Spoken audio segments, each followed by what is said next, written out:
welcome to the show. I'm telling you, Central Texas is on the map, certainly when it comes to Hollywood, because there is a locally produced short film that is on the short list for the Academy Awards.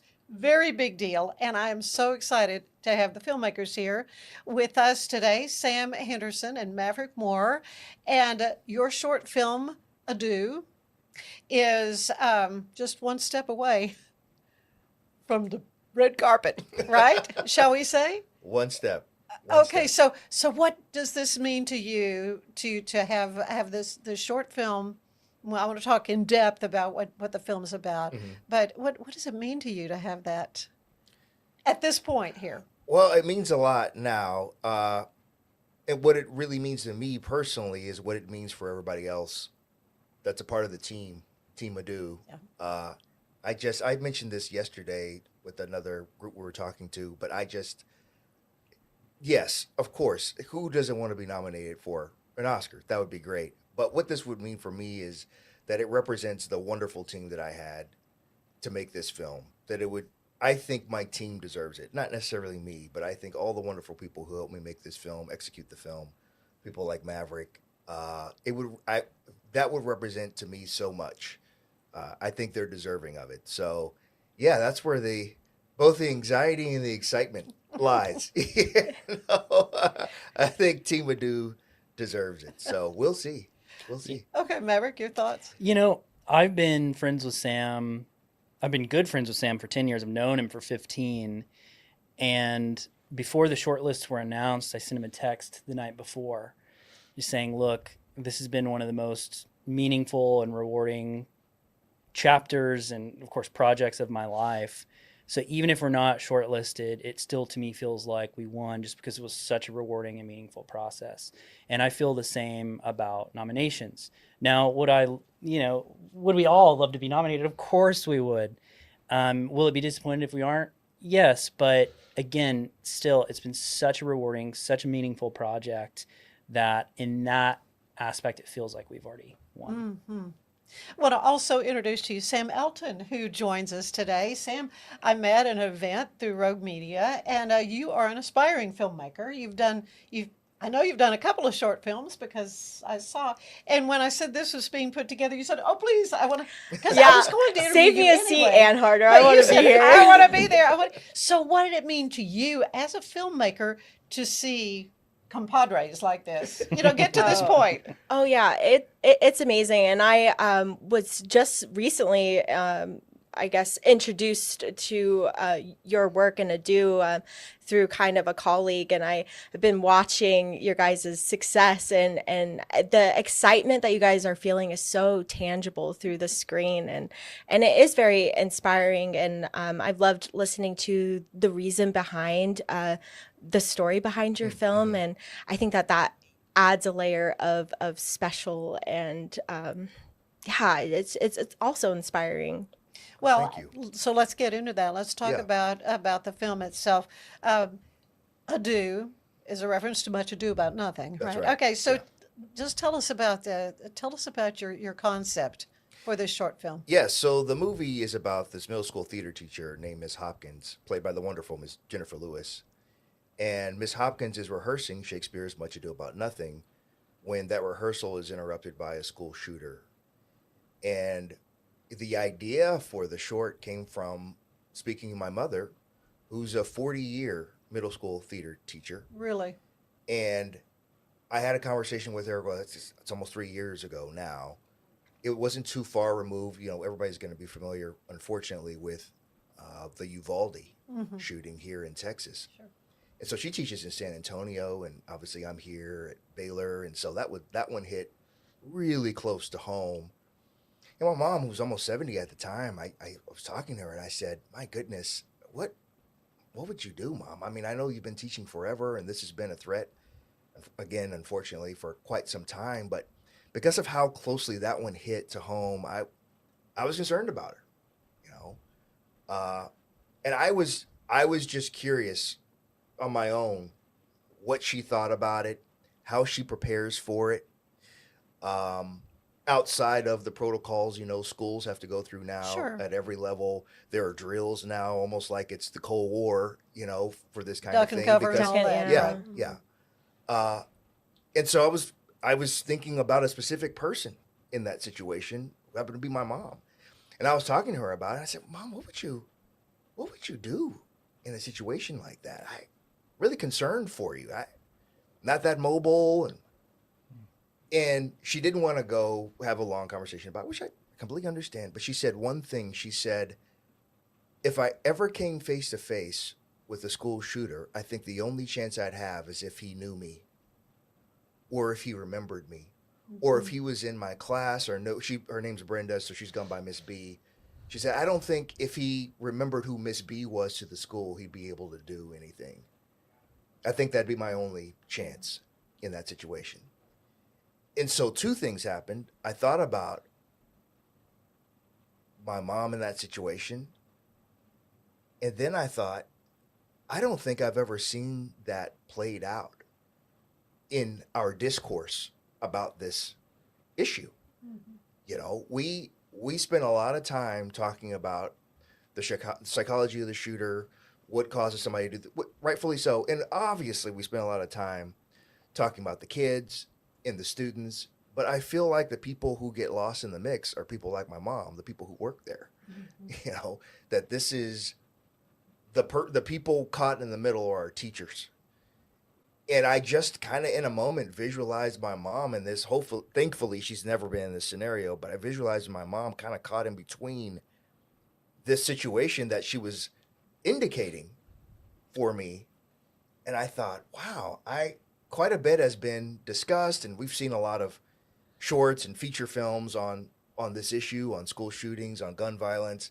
But I thought, I don't think I've ever seen my mom's perspective on this. I don't think I've ever seen what she's telling me right now that really literally puts the people who are in a lot of ways the most vulnerable right in the center of this issue. And so, yeah, I have a writing partner who's also a Baylor alum, Ryan Romine, and I pitched the idea to him, and we wrote a script in a few weeks and got really excited about it. And here we are almost 3 years later talking about it being on the Oscar shortlist. But it was all born out of a conversation I had with my mom. And from that moment on, it was something I really wanted to be authentic and intentional about her experience. And it's morphed into something that's even bigger than all the people who made it. Well, when you're dealing with such sensitive subject matter, how do you decide what belongs on the screen and what needs to be implied? Yeah, that's a good question. We were very intentional with the script. We tried to be very, very authentic and true to, I heard my mom's voice when I was writing that Yeah, script. I'll bet you did. My daughter is in the movie, and so there's some lines shared with her in the character that I tried to stay true to my daughter's voice. Actual Shakespeare, a monologue for Much Ado About Nothing appears in the script, and so whereas that had to take some massaging and editing and that kind of thing. In terms of what the actual text was, well, we just borrowed from the greatest writer ever. Yeah, so, yeah. And the obviously parallels are so perfect. yeah, of course, it's the best written part of the script, the public domain Shakespeare. And then, how that's executed and how that's now experienced by the audience has a lot to say from the editor. The editor and the director sitting down making decisions about what happens when, who are you looking at when somebody's saying something or not, or how you transition to the next scene, or that, all that becomes in part a technical process. Once you've written and produced and shot the film, then the magic really happens in post, where all the choices you've made up to that point have to get coalesced and synthesized in a way that makes sense. So yeah, that's where the massaging really happened in terms of the experience of the film in the editing process. Yeah. Casting Jennifer Lewis is extraordinary, though. Talk a little bit about how all that happens, putting the right actors together, as well as where you shot it, and just all the logistics that producers have to deal. I have Maverick talk a little bit about some of that. So my role as an associate producer was a bit different than, say, Rachel Jobin, the main producer's role. Rachel Jobin is the one that, along with others and Sam, so on and so forth, arranged the shoot to be transplanted to Los Angeles, and then, of course, to include Jennifer Lewis. So I think Sam can talk more about that process. My role as an associate producer really involved me giving feedback on scripts, feedback on audition tapes, and then really my role there is after the film was edited, I go to film festivals for them. I'll make some of their promotional materials. I'll, thankfully be involved with these interviews. I've helped them with festival advice or with, I guess, in some ways, campaigning advice, so on and so forth. I mean, so me, Sam, and Rachel are all in a group chat where we basically just talk all matters ado and figure out strategies for things that are happening, good and bad. Yeah. But I'll let Sam kind of jump in about. Yeah, so we co-teach a class together at Baylor. And What class? I almost called it short film production. It used to be called short film production, but it's now called making the short film. Okay. Oh. Right? Yes. There's I a should know long the name of it. there's a long story there that I get confused about the name. Did you check their 'Cause credentials? it's Do they big. really teach at Baylor? There's a real Sam Henderson and Maverick Moore outside. We kidnapped them. Yes. So there's this great quote we like to share. I know Maverick shared it in his classes, and we share it together. It's a Martin Scorsese quote, but I think he stole it from somebody else, which is what happens in film. I mean, that's art too. But it's one of my favorite quotes as it relates to filmmaking and specifically directing. But he said 90% of directing is casting. 97? 90%. Oh. Well, 90%. sure. Yeah. You had a casting director. We've had a casting director. And so that's she's my, won an award. Speaking of, She or a has won nomination. awards before, Yeah. and she's up for an Artios That's amazing. Yeah. award for specifically for Ado, Yeah. which in the past was equivalent to the casting Oscar. But now, this is the first year the Academy Awards has best casting for an Academy That's Award. amazing. Yeah. Which casting directors for years have been fighting for this award. As they should. They absolutely should have been an award 50, 60 years ago. That should have been It's an like award. you said, 90%. Yeah. It's the visual. It's Yes. the main Yes, visual. I don't know why every director in the DGA hasn't been petitioning for this. Yeah, yeah. For 50 years, because my gosh, your job, if you get the casting right, is So much easier. everything. It feels like 90%, So yes, after writing the script, after putting together the producing team, the next hire we made was a casting director, and we had this wonderful casting director, Allie Beans, who works out of Dallas, who's based in Dallas. Casting director I worked with before just as an actor, and then I know she's worked on other films.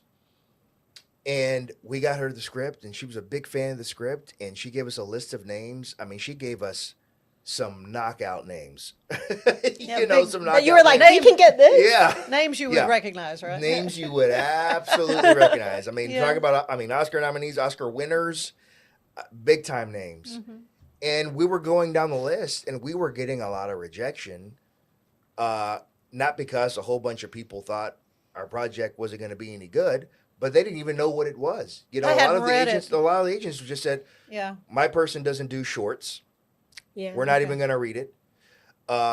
This wasn't said directly, but when Allie was communicating with us, there was an indication that we weren't going to be able to afford this person you're asking for. Oh. So it wouldn't even matter if they Said wanted yeah. to do your. Yeah. You can't afford it, little short film people. so we're just like, okay. And so, my short answer for Jennifer Lewis has usually been, she was the first one to say yes. But what really happened is Allie got that script to her people, and the agent read the script and fell in love with the script. And he was the first one to say, I got to figure out a way to get Jennifer Lewis to do this. I think she'd be perfect for it. This is a knockout. And because of his advocacy and because of Allie's advocacy, Lewis actually read the script, and we're pretty. I mean, there's never going to be any way to know this, but I feel like she was either the first or one of the first people that we asked to actually read the script. Mm-hmm. Just read it. Yeah. And so we got on a Zoom with her after that, and she was just. It was the script ended up being about everything she was about. She viewed it as as part of her advocacy about this issue. Just fit her perfectly. And she viewed it as something that she knew or thought she could do, but hadn't been cast as. Right? Because a lot of the general public know Jennifer Lewis as essentially a comedian, you know? Right. You know, she's the voice of Mama O.D. and Princess of the Frog. Cars. Blackish, Yeah. you know, and she's, you know, one of the funniest people in the world. You know, she's made a full career out of being funny sidekicks and moms and that kind of thing, but never a tragedian or a dramatist, right? We just haven't seen Jennifer Lewis but it hasn't been because she can't do it. And so when she saw this 12-page script with all this Shakespeare in it, and with the scenario that was being pitched, she said, okay, I think I can, I want to be a part of this all the way through. So, yeah, that's a long story on it. She was the first one to say yes. And We think she was, and then we can't, you know, she does, I can't wait for everybody to see it and for you guys to see it, but it's been, of the comments, I mean, the film's been all over the world for the past year, and it's the thing that people are drawn to immediately. I mean, she has said publicly, it's the performance of her career. It's very timely in as well. a short film. Yeah. In a short film. So, yeah, we are so grateful for her participation, and yeah, she's really carried us through a lot of this over the past year, for sure. Well, you got to know that you were on to something, and great things are ahead, but we do have a commercial break ahead. So we're going to take a short break, but we will be back with these wonderful filmmakers right after these words. It's football season, and we can create your outdoor tailgating spaces that is actually a part of your home. Bifold doors that tie in the inside and the outside, and you can gain anywhere from 1,000 to 5,000 square feet living space, all while taking in the big game, poolside. Call us at Gather & Co. Kitchen and Bath, where we can create your unique tailgating space. Central Texas since 1889, TFNB Your Bank for Life takes pride in being more than a bank.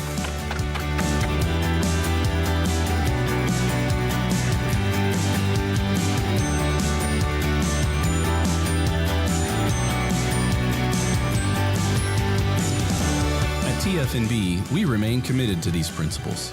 If you value them too, come join us. TFNB, Your Bank for Life. Ready for a better kind of primary care? At Patient First Direct Primary Care, you get unlimited office visits with same-day or next-day availability. And instead of rushed appointments, we take the time to actually listen. There are no insurance hassles, just clear, simple care. You can reach us by phone or text because access shouldn't be complicated. Our practice has expanded to include Medicare-age patients as part of our direct primary care model. It's a fresh alternative to the traditional insurance or government-driven systems, care that finally puts you first. For more information, go to patientfirstdirect.com.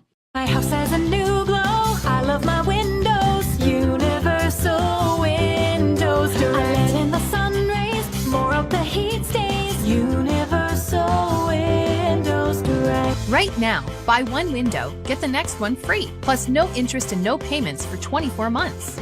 I love my windows. They've got that brand new home effect. Universal Windows Direct. It's time to start something new at Allen Samuels. Drive in with huge savings on all of our Chrysler, Dodge, Jeep, and Ram vehicles. From a trail-conquering Jeep Grand Cherokee, towing in style with a Ram Heavy Duty, or cruising the city in a sporty and luxurious Ram 1500, we've got the perfect ride for you. Stop by Allen Samuels in Waco, where we make car buying easy. Come by, let's be friends. Don't miss the Home Product Show Saturday, January 31st and Sunday, February 1st at the base at Extraco Event Center in Waco. You'll meet local professionals and see the latest building trends, discover innovative products, and find expert advice all under one roof. Plus, there will be games for the whole family and cash prizes. Don't miss the Home Product Show, January 31st and February 1st. Brought to you by TFNB, your bank for life.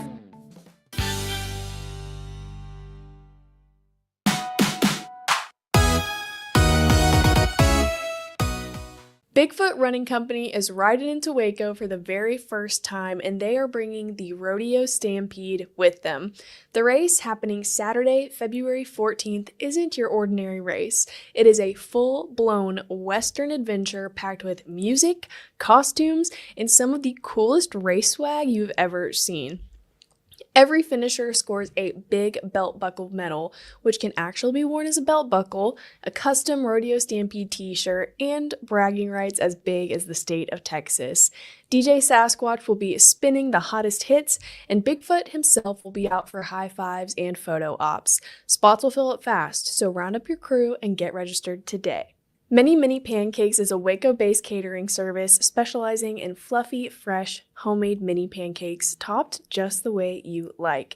They are joining forces with Reclaimed Relics on the same day as the Rodeo Stampede, February 14th, so be sure to stop by, get a coffee from Rustic Roast, craft your delicious snack with many Mini Pancakes, and shop through antiques and homemade crafts with Reclaimed Relics. I'm Elizabeth Riley with Act Locally Waco, and I'll see you all next time.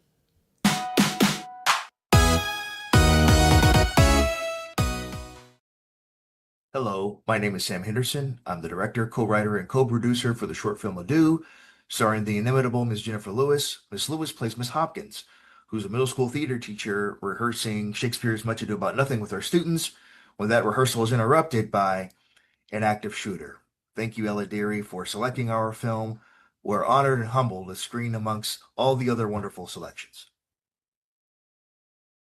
And we are back with filmmakers. This has just been quite an exciting roundtable, but talking about the short film Ado, which is on the short list for the Oscars. And we will know in a matter of days whether or not you're going to make that trip to Hollywood.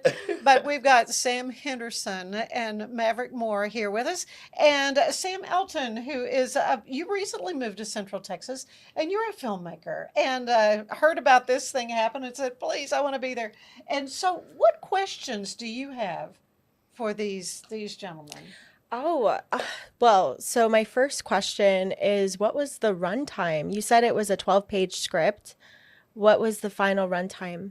With credits, it is 15 minutes and 53 seconds. Wow. One challenge in post-production, though, while we were editing the film, was actually shortening it. So it was actually long. Talked about during that process is what moments best serve the story and what moments don't. There's this another famous quote that we share with our students from, I believe it's Darren Aronofsky, which is, the movie's not done until you've cut your favorite shot. Oh. Which means if a shot, Kill your darlings. Exactly. Yeah. A shot, a line, a joke is in there, it's not serving the story, if it's not pushing it forward, Yeah. it's got to go. Yeah. So about 2 minutes. About was 2 cut minutes out got of the cut out, film. yeah.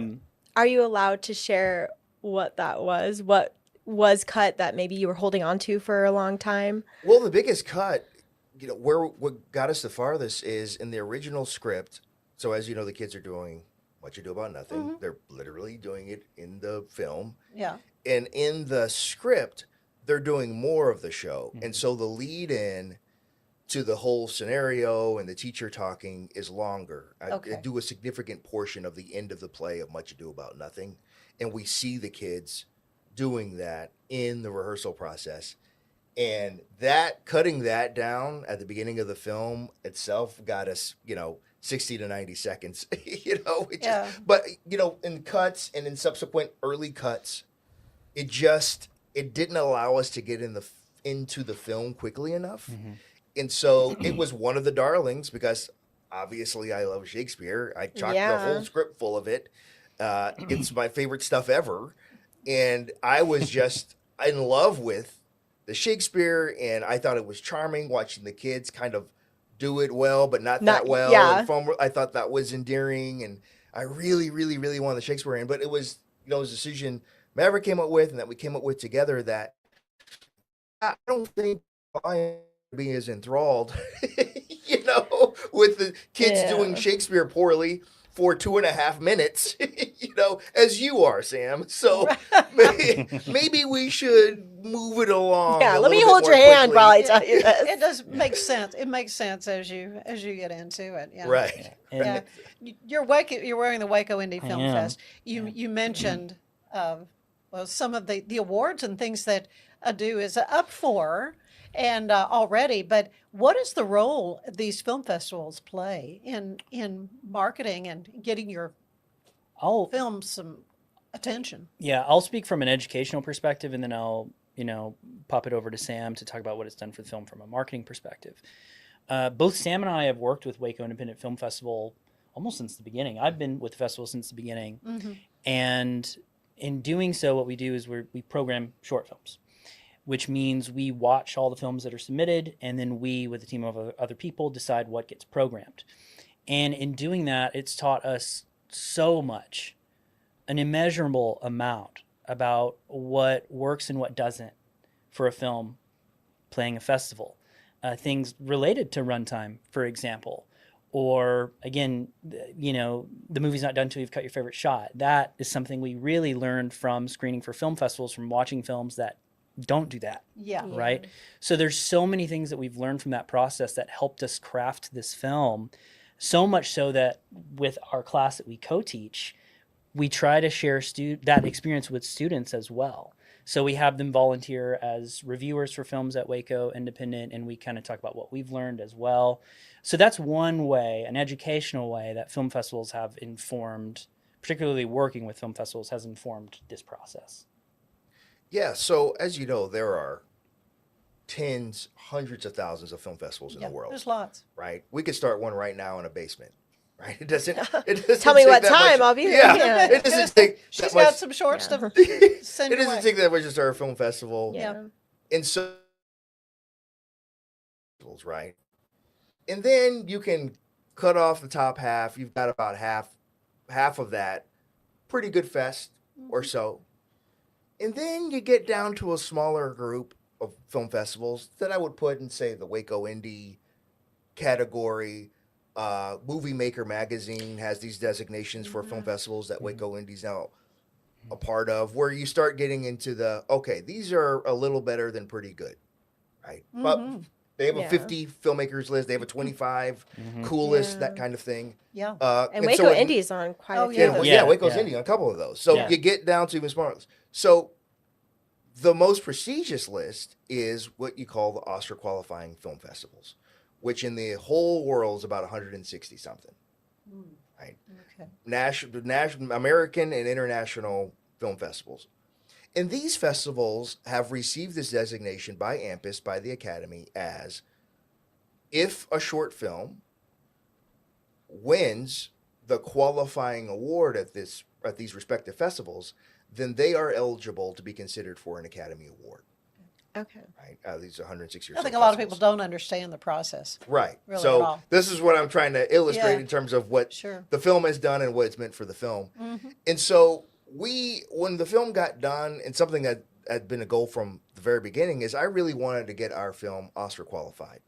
And there's a couple of ways to do that. You can win one of these festivals, one of these 160 or so festivals in the world, or you can qualify your film yourself. So speaking of starting a film in the basement, if we all took this podcast and turned it into a film, we can go up to Dallas and run it in a theater and qualify the podcast for an Academy Because Award. it's been shown publicly? Because it's been shown publicly, and you had to pay to see it. So it can't just it's not just being shown publicly, but it's got to run at a qualifying theater, and people have to pay to see it. It has to be a pay to see to qualify your film.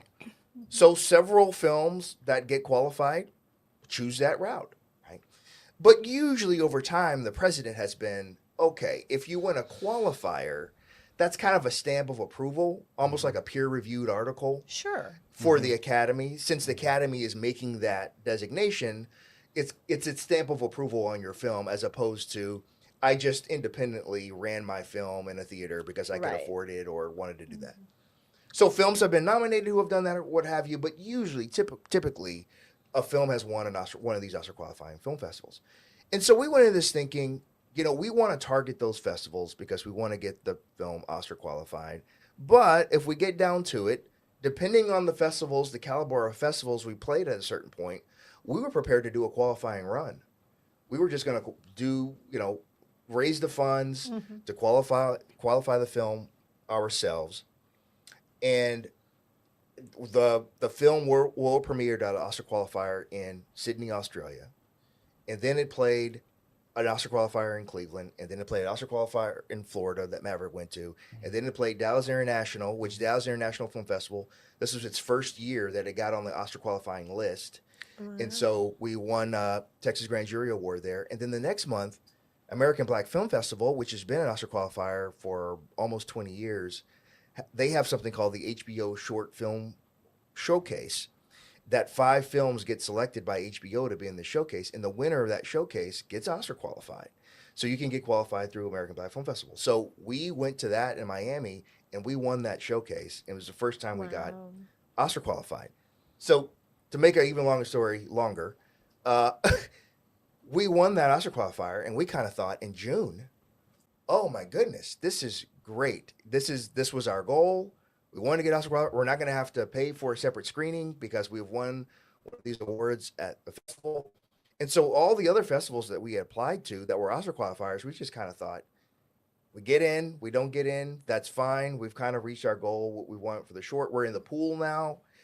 The pool closes in October, so this was in June, and we just thought we'll just do the festival thing until October. And then we won 3 more Oscar qualifying film festivals before the short list came out. And one thing that I'd like to add to that is these Oscar qualifying festivals can get thousands of submissions, sometimes as high as 6,000. And very few get in, and there's only one that wins. And so that is amazing. We're blown away. Really crazy. Yeah, it's a very Blown big away deal. So that this even, happened. I'm singling that because even before the short list, Yeah. right, we knew we were eligible. We knew we were 4 times eligible for the Oscar. That in and of itself was such a kind of staggering and shocking achievement because even that was beyond what our expectations were going to be for the film, right? Like I told you, we were expecting to do a qualifying run on our own, you know? And then once we won one, we thought, oh, okay, well, that's going to at least save us a little money. We're qualified. We're not going to do it on our own. And then to win 3 more after that has just been really crazy, really crazy. As far as we know, fairly historic, very, very rare. And Maverick, were you there at those festivals that it won? Not all of them. I was at American Black Film Festival because we were one of 5 finalists. Usually at Oscar qualifying festivals, they don't narrow down the pool of films to be finalists. Anyone is eligible to win. But since they narrowed it down to 5, I felt good about it. Yeah. I felt good about it. And so I told Sam, I'm going. So I joined Sam because I just had a feeling. And so I'm really grateful because when Sam went to go accept the award, I got to be there. And look, he might be underselling it, but it's literally a dream come true for him and me. And so I got to be there for that, and I got to film it and take photos of it and whatnot. So it was a really meaningful moment. I just had a good feeling about it.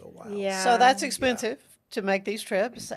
Let's talk money. So how is this financed? Baylor.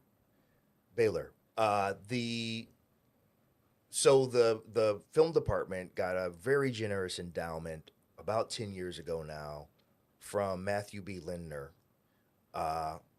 who his family is connected to the university and is an alum.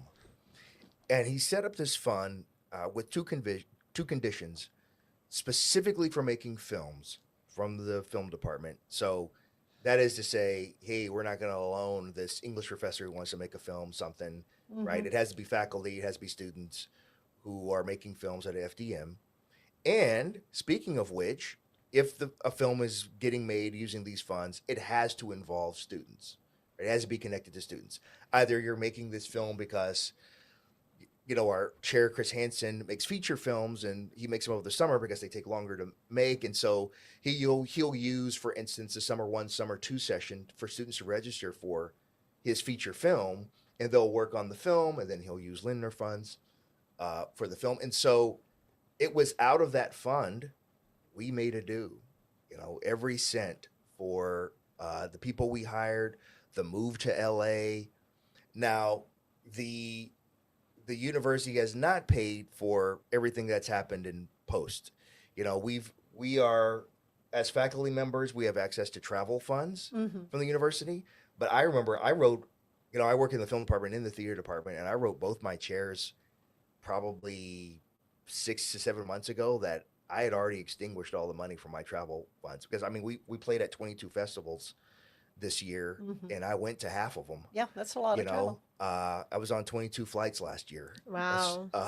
And, not all those were paid for by Baylor. Yeah. So Yeah. not all those hotel rooms were. Yeah. Now, sometimes, as the film kind of got momentum through the summer, there were quite a few festivals that I went to in the fall that were very accommodating. They either supplied a room or a flight. Sometimes they would provide transportation while I was at the festival. But there wasn't any festival except for Miami that in June that paid for everything. So there was always a cost to traveling to the festivals. But I was just of the mind, and the team was of the mind, that it was just in the best interest of the film, once we were qualified, to be at the festivals, which is really interesting to tag on what Maverick was saying. So half of the Oscar qualifying film festivals that we won, we had 0 representatives at. No one was there. Not me, not Rachel, not Maverick, no one. We were at Miami because it was, for me, it was all accommodating. Maverick came on his own dime. His wife was there, I was so happy to have them there.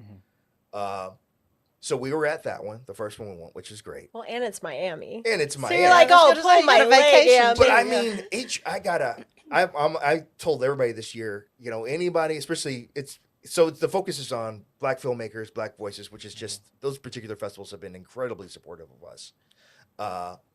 But HBO, if you're in this showcase, they pay for everything. It's a hotel on the beach. It's limo service. Wow. There were Netflix parties, and it was That's crazy. incredible. It was crazy. It was kind of this is how the other half lives. kind of Yeah, situation a little for a few taste days. of what Yeah. lies ahead. And then, maybe. I had to come back and fix my car. Yeah. So, back to reality after that. Yeah. But so we were at that one. And then the next one that we won was Martha's Vineyard, Yeah. African American Film Festival. And the crazy thing about that was, first of all, didn't really think we had a chance to win, which I never think we had a chance to win any of these, to be quite honest. And it was at the same time as another very big, very reputable festival in Los Angeles called Holly Shorts. And the film hadn't premiered, even though we shot the film in LA, the film hadn't played to the general public in Los Angeles yet. So this was August. And so it's really expensive to get out the Martha's Vineyard. I was already kind of extinguishing my school funds to travel up to that point. And I kind of thought, oddly enough, LA is the cheaper trip, and we've got connections out there, and a lot of people who made the film are out there, obviously. And so I kind of thought, this is kind of a second hometown screening. It's where the film was made. A lot of our collaborators could be there. I'm not going to go to Martha's Vineyard. I'll go to Holly Shorts. It'll be a little cheaper trip. And it was I pull Rachel and Maverick aside the morning we were screening in Holly Shorts, because a friend of mine, a Baylor alum who had a film at Martha's Vineyard, texted me that morning, oh, by the way, Adu won Martha's Vineyard, with a picture he accepted it on my behalf. Well, good for him. Wow. And then he's texting me pictures of Spike Lee that he has. Oh, God. Dave Chappelle was Oh, there. David Letterman was man. there. Obama. Michelle Obama and her brother were there. I was just like, Okay.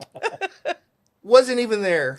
And, everybody, the most famous people in the world were in Martha's Vineyard. Yeah. So, But you won. So One the of next life's one, hard lessons. the learned. next one I thought we had a shot at was Bronze Lens in Atlanta, which is an Oscar qualifier. So I said, you know what? I'm going to this one. And so I went to Atlanta. It was an amazing festival. I did not think we were going to win. I promise you, I did not think we were going to win.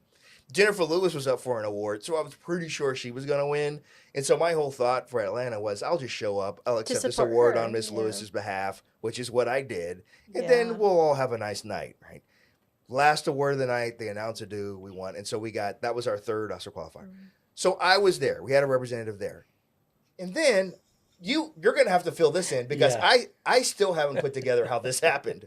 So it's kind of midway through the fall, and there were a lot of festivals happening around this time. I remember Santa Fe, San Jose, Tallgrass, Austin Film Festival, which we take students to. The film didn't play there. We had a showcase in New York.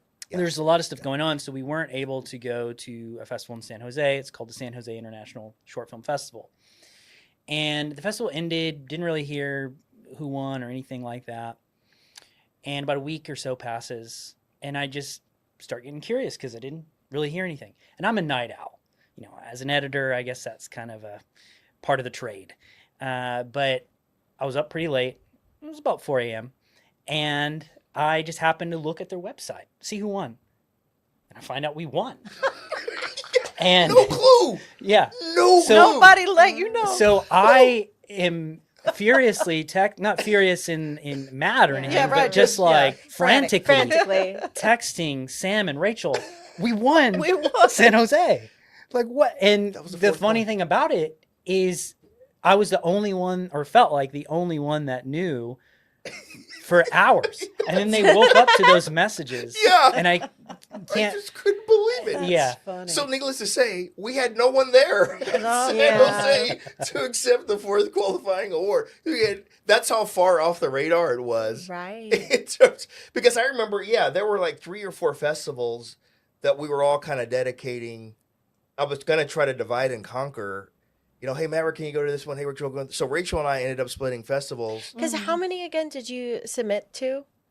Oh, submitted overall? We probably submitted, I think, I got to look at my Film Freeway. I only submitted to maybe 60, 65 festivals. Only 65, he said. Well, you know, So, the That's numbers, a you know, the more you it is submit a numbers to, game. Yes, in a the way more you too. submit to, the more likely you're able to get in. But like I said at the beginning, we were targeting Oscar qualifiers. Right. And I really wanted to narrow the list down, and Maverick and I talked about this when the film was done, to things that I thought we maybe had a shot at. Yeah. You know, because a lot of people will just spend these things get expensive. Oh, Right, yeah. you have to pay. To Yeah.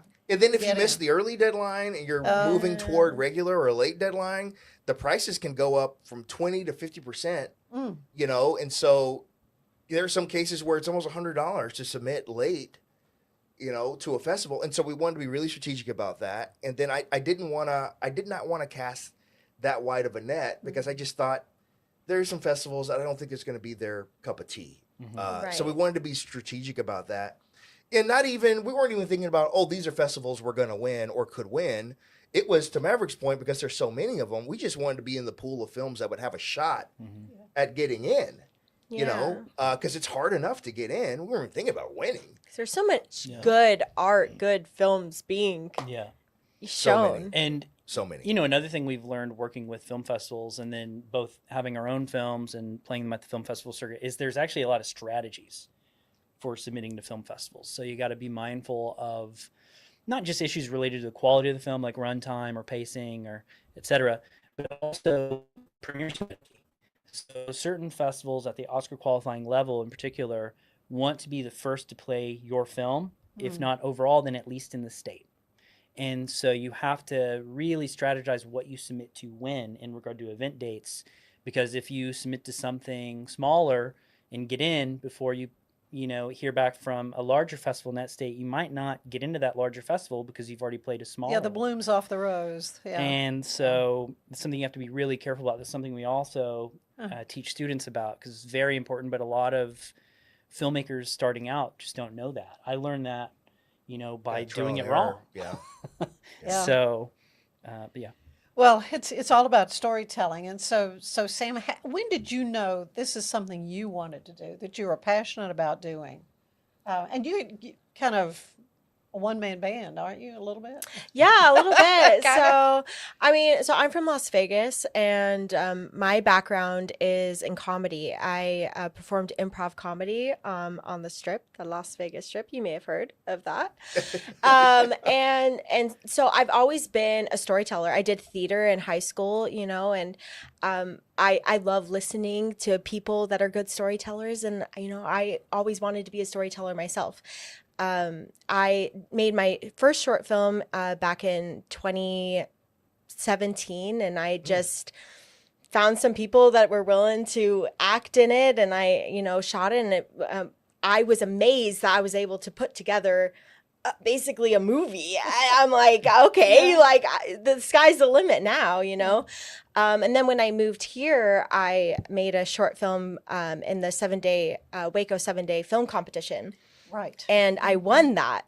And through that also gave me a lot of confidence. And so I just shot my most recent short film in 3 days. And I'm really excited to kind of throw the clay on the editing table, so to speak, and see what movie I really captured, And so yeah, to answer your question, I don't know, I love watching movies, so I want to get my hands dirty and make one, Yeah. Well, who sponsors the 7-day competition? The Pack. Oh, yeah, okay. yeah, it was their first year doing it. Ah, yeah, okay. Did yeah. Waco Indie have anything to do with No. working with them on that? Yeah. Sure. Yeah, That's that really would cool. It's interesting to put you three together, though. As you see what all these gentlemen have done, to get to the point where they are, which is so exciting. But giving you ideas. Yeah. And I loved when you were talking about how you got the story behind Ado. I truly believe that you shouldn't try to come up with a story to tell. The story, comes from within. And the type of short films I like to make are horrors. And I feel like a horror is kind of a misunderstood genre. People think, oh, it's just all slasher, guts, Right, gore, yeah. and whatever. But I feel like horror is a cool vehicle to talk about and discuss things that happen, in the world. And even though yours isn't a horror, but the story, the subject matter, so to speak, of school shootings, it is horrific. But it's important to showcase that and to get those conversations going. Yeah. Yeah. What do you help up and coming filmmakers like Sam understand about the business? Oh boy. Yeah, I think you're headed in the right track, Sam. I mean, I think personal stories, however they manifest themselves, are important. And this idea that you already have, that it's not about conjuring or what's the trend or what have Right. you, right? But what's something that's meaningful to me first, and then something that I could perhaps execute relative to my resources, environment, Right. time, whatever, I think is really important for young filmmakers. But I mean, this is going to sound really cliche, and it's going to sound like a cop-out answer, but it's something I wholly believe. I think the educational process for any art is twofold. I think there is a necessity to understand the intellectual, historic, and academic side of any art, especially as it relates to film, right? What's been made, how that was made, who made it, why, the process of filmmaking. I think that's important. But I think it is equally important to go out and fail at doing it. Oh, yeah. Yeah. Right? You learn so to much. actually do it. It's the light Yeah. bulb thing. You found 100 ways not to make a good short That's film. right. Or like Maverick was saying, he learned the hard way about, the festival strategies. Yeah. And I had an interviewer ask me not too long ago on a radio show. He was like, you're a professor. Which side do you fall on? Are you a book and lapse? We're going to watch Fellini. We're going to watch Bergman kind of professor. Or are you, hey, go out on the weekend and go make something? And I said, that is the balance of my life. Yeah.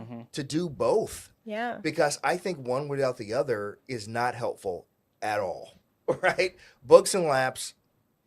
And I said it was actually, I said it sounds self-serving, but I actually think that's the argument for the university or college setting to learn how to do it, because yes, you can go to YouTube University and learn how to make a film, but what YouTube University isn't going to get you is hopefully somebody who's actually been through that experience.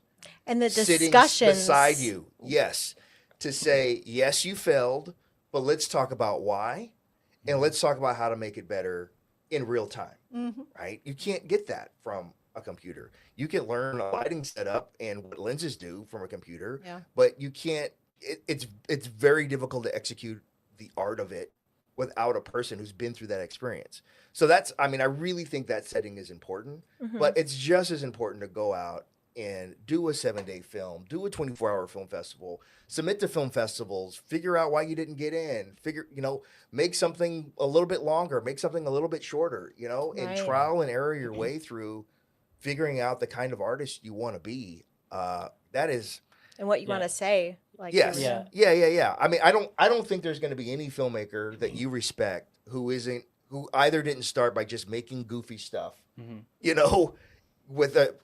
Depending on how old the filmmaker was, you always hear about, I took out my 8mm or my 60mm camera on a weekend and made Spielberg or whatever. Or my Razor flip phone. Right, yeah. Yeah, the value of just going out and making and failing is so valuable. Yeah. And, Sam mentioned this as well, but one thing I want to emphasize is just the importance of watching films. Oh, yeah. Classic, contemporary, foreign, silent, features, shorts. It's incredibly important. Sometimes people ask me, like, what are good resources for that? There's the AFI Top 100 or the BFI Sight and Sound list. There's a great list that Martin Scorsese released. Every foreign films every film student should see. There is the Criterion Channel. Or even like Mubi. I've heard a lot there's about a lot that. of stuff on there. So Canopy, if you have a library card or a student. Yeah, there's A24 stuff is on there. There's just so much good cinema that you can learn so much from. And I think that's one thing that helps Sam and I collaborate so well, is because we both watch a lot of films, learn a lot from them, and a lot of diverse films. Yes, from all over the world. And I feel like we speak the same language because of that. Because when we were editing the film, which took, months, we didn't really talk too much about the buttons or the technical things. It was really about story. It was about character, about what is artfully working or not. And all of that is informed by the films that we watch. Because you were an audience member first. For sure. Yeah. And that's how you're... And in a 15-minute short film, every second Every counts. second counts. Every frame, counts. every frame counts. So what's ahead? What are you working on next? They're resting. Did you not hear how long he's been on an airplane this last year? Boy. You have something noodling around in the back of I your do. head. Yeah. I do. We've had a couple of people approach us over the past 2 years who are very interested in possibly helping us make a feature version of a do. Wow. And so my writing partner and I have been batting around ideas, and the script just hasn't come together. Yeah. And you don't want to force something. And that's the thing. Yeah, how often does this happen? A short film becomes a feature? It happens quite often, Really? but it's very rarely successful. Well, okay. Well, I mean, am I right? I mean, it's just the analogy I've been using for people that might be, easier to understand for a general audience is we've seen this before with, for instance, say an SNL sketch that's really successful in 2 to 3 minutes. Right. But then the feature film version of that, it's hard to do one joke for 200 minutes. But it can be successful. So the same thing has to be true for a short film, right? It's got to justify, the several 100% more length of the story past 15 minutes. And not just doing it because there's the opportunity to do it. You got to do it because it's worthy of it. Yeah. And we haven't really figured that part out. But I have another idea that I'm developing and I'm working on that I'm really excited about that I can't talk about. Oh, but,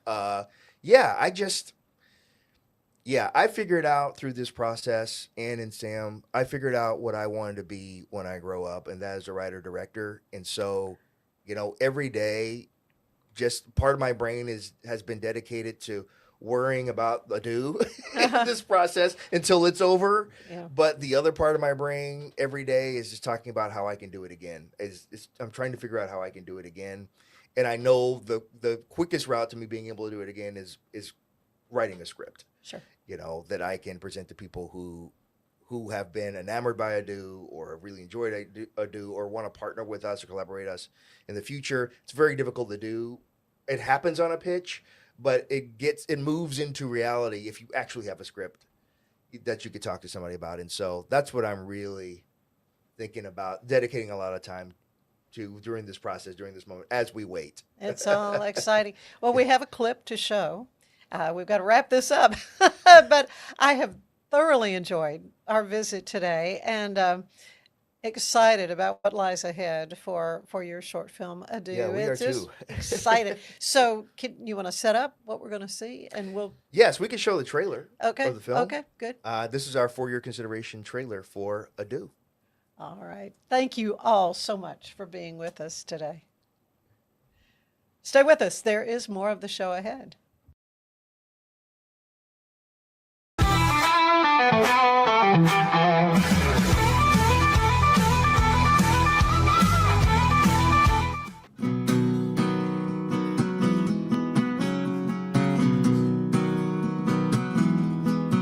I got an ex on bed and an ex-best girlfriend. I took his ring off my finger, gave him back his last name. So don't judge me, I'm doing the best I can. Got a damn good reason for the string in my hand. Got an ex on bed and an ex-best girlfriend. No, I didn't see it coming, she was sly as could be. I was crying on her shoulder, he was cheating on me. She never let on that it was her stealing his love. But I wised up, I got an ex on bed and an ex-best girlfriend. Good riddance to them both, I really don't need them. I was working 2 jobs, they were fooling around. It crossed my mind to put them 6 feet in the ground. Got an ex on bed and an ex-best girlfriend. Trust there is something that I live without. It's gonna take a while to remove my doubt that everyone around you at some point won't let you down. That's how I feel now. Got an ex on bed and an ex-best girlfriend. I got an ex on bed and an ex-best girlfriend.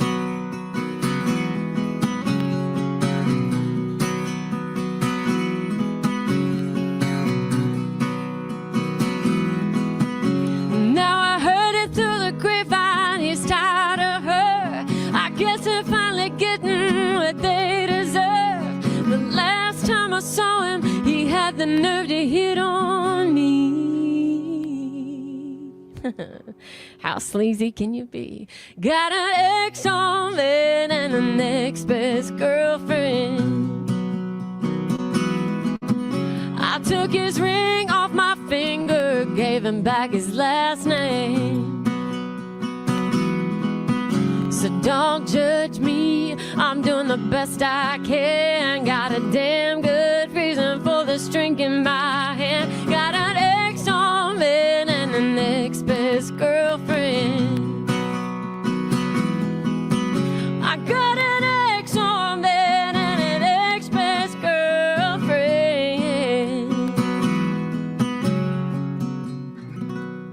Ah, cha-cha-cha. Come along with me as we actually shoot a short film today.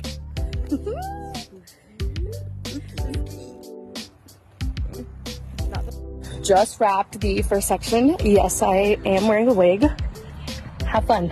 Anyway, we're going to our second location to shoot. So have fun. Powder, hold the beauty. Beautiful, beautiful. We gotta get that going.